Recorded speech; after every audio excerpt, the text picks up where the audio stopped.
Good morning, ladies and gentlemen. Today we're going to continue celebrating the LMU boys basketball squad. But what I'm going to do is I'm going to give you significantly more latitude in terms of what your final product looks like.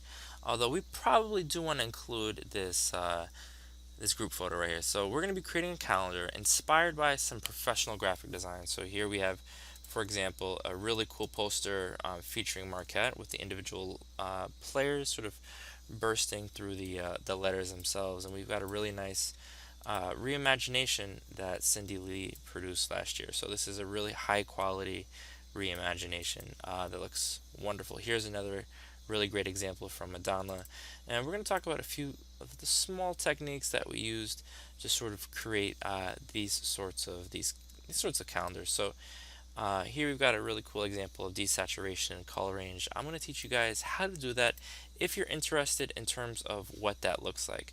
So what are you guys doing? You guys are going to find a poster that you want to emulate, that you want to use as your inspiration, and then you're going to essentially not copy it, but just take that inspiration and create your own version of it. So here's one link that you're going to use, and you can see that there's lots of really cool blending modes here. So this is from 2016, 2017. These are the posters that are currently out in lots of colleges. I really want you to take a lot of time scrutinizing them, analyzing them, seeing what looks cool. And here's another link. This is what we used last year that you guys can certainly use for inspiration. You'll notice, of course, that the dates and locations for every basketball game is included on this poster, including here for UConn at the bottom, which is the best college in the world. What you're going to do is you're going to find this link. We see boys basketball schedule starting with @DeWitt. That means that the game took place there. What I'm going to do right now is I'm going to introduce you guys to letting, because we very briefly discussed it this year. I'm going to copy it. I'm going to jump into Photoshop. And what I'm going to do is I'm going to press T for type. I'm going to press Command V to paste. I'm going to press check, Command T. I'm going to hold Shift. I'm going to reduce the size a little bit, right? In fact, what I'm actually going to do is I'm going to click once. I'm going to press Command A, and then I'm going to drop the size from 38. So let's say it's 16. And I know that when we look right here, the text is all uniform in size, right? It's all in the endpoint size 16. What I want to do, however, is change the space between these lines, and that's what we're going to call letting. To do that, there's two ways. So check this out, guys. I'm going to click once, right? And I can see that we're going to edit. I'm going to press Command A, and then you're going to hold Option, and you're going to press up and down. And when I'm pressing up right now, I'm reducing the letting. That's the space between the layers, or the space between the lines of text. So that looks a little bit more appropriate. Alternatively, and check this out, guys, what you can do is if you go to Window and you go to Character, you can open up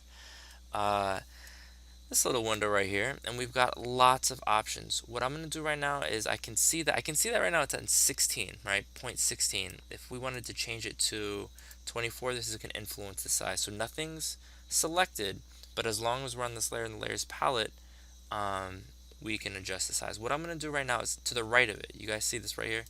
This is the letting. I'm going to change it to auto, and this is like the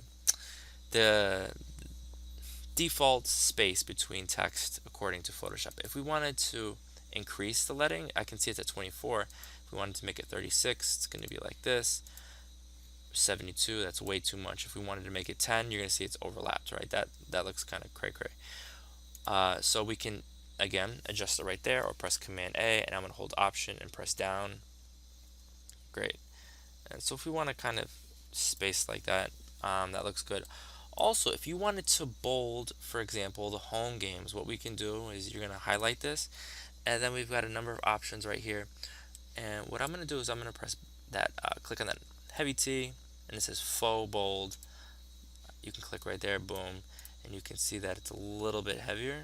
And where's the next? Oh, we got a string of home games coming up, including Tuesday versus Economics and Finance. I'm going to click that Faux Bold. Boom. Alright, and so that, ladies and gentlemen, is how you can adjust letting. We're going to look for lots of inspiration. You're going to submit your PSDs at the end of the class. We're going to spend a couple days on this. Cannot wait to see your work.